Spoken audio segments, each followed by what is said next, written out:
Welcome to the Windows Computer and Technology channel, and we are the second Tuesday of the month, today August 8th, and that means we are getting Patch Tuesday updates. That is what Microsoft likes to call Security Update Tuesday.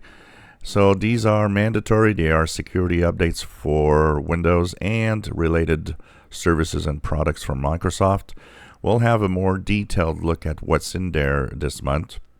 One thing that surprised me is how fast they actually installed this month, even on this Windows 10 machine that is an older machine. Very, very quick install, and even the install on my old unsupported machine with Windows 11 seems to go quite fast today. So if we look at the update, Windows 10 22H2, you have received several updates. There's one which is the update for the software removal, malicious removal tool for Windows. There's one that is the .NET Framework 3.5, 4.8, 4.8.1, depending on what you have.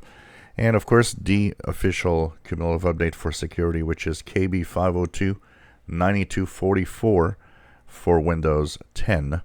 So this is what is received. Once you have installed and restarted the machine, you should be, if you look at the Windows version, at 19045.3324, 19045.3324.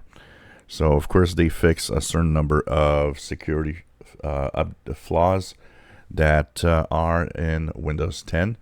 And we'll be checking out a little more details on this as the day go by with quite a few things, and see what, at the high severity, is there anything critical or 0 days in there. We'll be checking that out. So check it out. It's important to install. You can, of course, wait a little bit, but usually when this happens, it's time to do the updates. So for Windows 10 22H2, Patch Tuesday updates are available. If you enjoy my videos, please subscribe, give us thumbs up. Thank you for watching.